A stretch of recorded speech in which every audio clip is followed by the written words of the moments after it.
अब हम पहुंचे थे नीलकंठ महादेव मंदिर। ये जो आप दृश्य देख रहे हैं, ये जो धुआं धुआं यहाँ दिखाई दे रहा है, ये सब भक्तगण जो अपनी धूप बत्ती और अगरबत्ती लगाते हैं, ये उसका है। आप देख पा रहे हैं ये पूरा, ये जो सामने श्री नीलकंठ महादेव मंदिर, ये मुख्य है। और यहाँ से उसके बाद जैसे हमने प्रसाद चढ़ाया और अपना जल वल चढ़ाने के बाद हम बाहर आए निकल के, ये बाहर का दृश्य है। और हम फिर वहीं जा रहे हैं जहाँ हम लोगों ने अपनी बाइक खड़ी करी थी। बाइक कुछ दूरी पे खड़ी होती है, इसलिए हम अपनी बाइक तक पहुँचे। ये बाइक हमने उठाई अपनी यहाँ से, और बाइक से हम फिर जो है अपना वापसी के लिए चल दिए ऋषिकेश के लिए हम लोग। ये आप देख रहे हैं, ये लौटते समय जब हम उधर से आ रहे थे तब का ये दृश्य है। बहुत सुंदर सुंदर पहाड़ियाँ हैं, क्योंकि यहाँ जो आप देखेंगे एक साइड में जो है ये खाई है और दूसरी तरफ जो है वो पहाड़ी है। ये देखेंगे, ये जो दृश्य जब मैं गया था उस समय बहुत सुंदर मुझे लग रहा था ये, क्योंकि हरी भरी पहाड़ियाँ, सुबह का मौसम जो इतना सुहाना होता है ना, आप तो जानते ही हैं। और बहुत आनंदमय ये मेरा सफ़र रहा है। और जैसे जो व्यक्ति अपनी बाइक से नहीं जाता तो वो ऋषिकेश से ही नीलकंठ महादेव के लिए गाड़ियाँ मिलती हैं, सवारियाँ मिलती हैं, आप उससे भी जा सकते हैं। और लगभग 300 रुपये पर हेड वहाँ का किराया होता है लगभग में। ये देखिए यहाँ राफ्टिंग हो रही है। जो राफ्टिंग का जो मेन जो नदी है गंगा मैया में जहाँ राफ्टिंग होती है वो ये है, देखो आप देख रहे होंगे, ये सब राफ्टिंग वाले लोग हैं, यहाँ से राफ्टिंग करते हैं। और राफ्टिंग भी क्या है कि कई भागों में बांट रखा है उन्होंने, कि कुछ जो है शिवखोड़ी से कराते हैं, कोई कहीं से कराते हैं, कोई कहीं से कराते हैं। और जितना लॉन्ग डिस्टेंस मतलब डिस्टेंस से होती है उतना ही ज़्यादा वो अपना पैसा लेते हैं। उसके बाद जैसे हम लौटे, ये था नीर झरना। तो हम जब नीर झरना पहुँचे, ये जो नीर झरना, आप जब ऋषिकेश जाएँ तो नीर वाटरफॉल भी आप जाएँ जरूर। तो यहाँ एक चीज़ और है, यहाँ आपको एक पर्ची कटानी पड़ती है, स्लिप आपको लेनी होगी, तब जाके एंट्री होगी।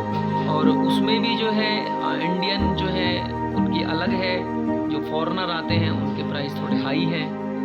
तो हम तो इंडियन है, इसलिए ये आप देखेंगे यहाँ से आगे नहीं जाएगी आपकी कोई भी गाड़ी।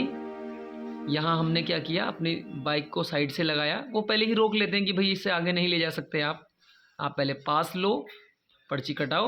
और वो पर्ची ये देखिए, ये हमने कटाई है नीर झरना की पर्ची, ये देखो 100 रुपया ऐसे मतलब होती है वो। ये देखिए आप, नीर झरना है, पहुंच चुके हैं हम लोग। ये क्योंकि बाइक थोड़ा सा जो है साइड में लगानी पड़ती है, और ऊपर का जो एरिया है वहाँ आपको जाना होता है। यहाँ लोग नहाते भी हैं, बहुत सुंदर झरना है, बहुत सुंदर दृश्य है ये। आप कभी जाएं तो देख के आएँ, वो उस दृश्य को देख के आएँ। और आप देख रहे हैं, देखो कितना सुंदर पानी बह रहा है। ये देखिए आप देख रहे हैं, लोग इसके ऊपर भी जा रहे थे, हम लोग भी थोड़ा सा गए। किसी ने कहा था कि ऊपर बहुत अच्छा दृश्य है, हमने सोचा कि चलो चलते हैं ऊपर। हम ऊपर भी पहुँचे, लेकिन इतना ऊपर नहीं जा पाए क्योंकि कुछ लोग और आगे भी जा रहे थे। तो थोड़ा सा पार्टनर हमारे थक गए थे, इसलिए हम नहीं जा पाए आगे। ये देखिए, उसके बाद जब हम लौटे वापस, तो ये ऋषिकेश से हम हरिद्वार के लिए मतलब वापस आ रहे थे। ये वहाँ का दृश्य है। जैसे ही आप, जैसे वो है लक्ष्मण झूला है, राम झूला है, या सीता झूला है, वहाँ का एक ये दृश्य है। आप देखेंगे ये पूरा का पूरा दृश्य है, बहुत सुंदर नज़ारा है वहाँ का। देखें आप, ये वहाँ की जो है मार्केट है अंदर की, आप देखेंगे। इसके बराबर में पूरा ये जो लगी हुई हैं दुकानें हैं साइड में।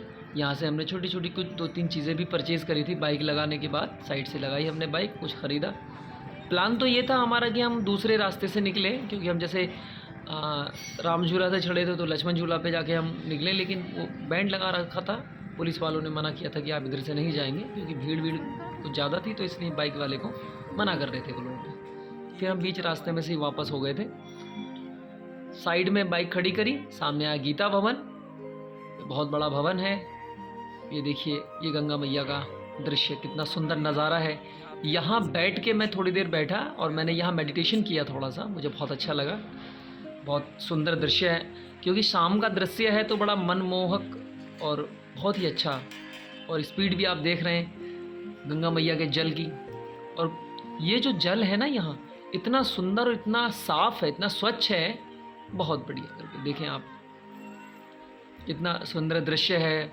और जल प्रवाह हो रहा है, यहाँ बैठ के अगर ध्यान करते हैं तो बड़ा आनंद मिलता है, बहुत सुख की प्राप्ति होती है। कभी आप जाएं तो बैठें, थोड़ा सा मेडिटेशन करें। आप नहीं भी जानते हैं तो आप बैठ सकते हैं कुछ देर के लिए आंखें बंद करके। देखिए उसके बाद हमने बाइक उठाई और ये जो द्वार है ना, ये बिल्कुल इतना सुंदर, मतलब इतना भव्य बना रखे हैं, बहुत अच्छा करके। देखो ऐसे लगा जैसे थोड़ी देर के लिए तो फीलिंग आई हमें जैसे टनल के अंदर है हम लोग। और चारों इसकी तरफ जो दीवारें हैं, उन दीवारों पर जो नक्काशी है, भगवान श्री राम हैं, कहीं हनुमान जी हैं, इस तरह से वो सब हैं। और ये ब्रिज है वही जिससे मैं बात कर रहा था, जैसे लक्ष्मण झूला है, उसको पार कर लिया हमने। क्योंकि यहाँ जो है 3 लाइनों में इसको डिवाइड कर रखा है। जो बीच की लेन है उसमें पैदल वालों का है, और जो लेफ़्ट और राइट में है वो आने जाने वालों के लिए है।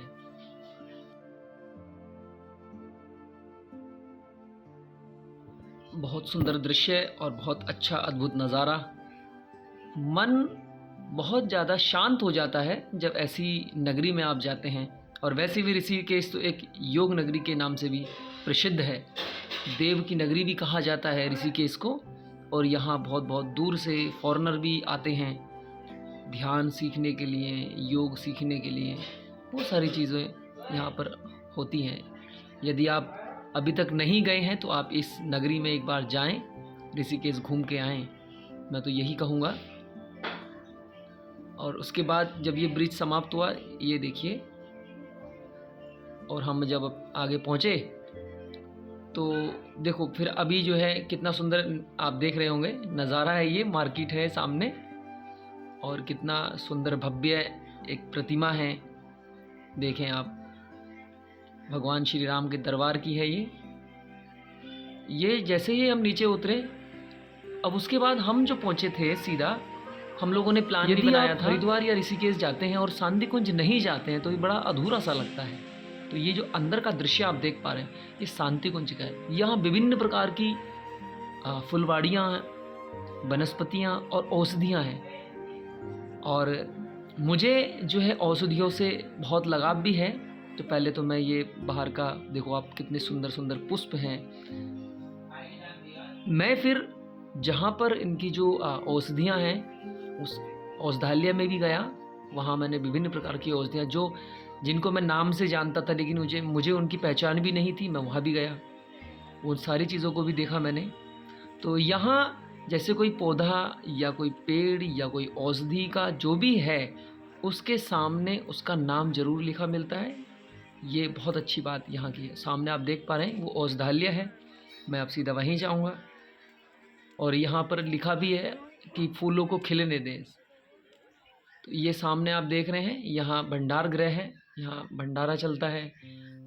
देखिए कितने सुंदर सुंदर फूल हैं, कितने प्यारे प्यारे खिल रहे हैं। फूलों को खिलने दे, सच्चाई है ये कि फूलों को खिलना ही चाहिए।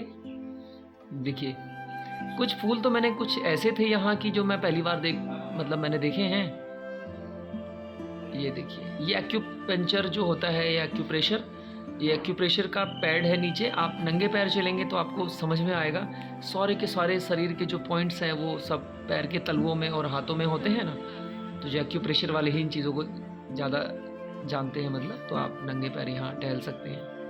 मैं भी यहाँ टहला, बहुत अच्छा लगा। रक्त संचार अच्छा होता है। और बाकी जो है आप किसी एक्यूपंक्चर का या एक्यूप्रेशर का जो एक्सपर्ट होता है आप उससे बात कर सकते हैं, वो बता देंगे आपको कि कितना अद्भुत इसके फ़ायदे होते हैं एक्यूप्रेशर के।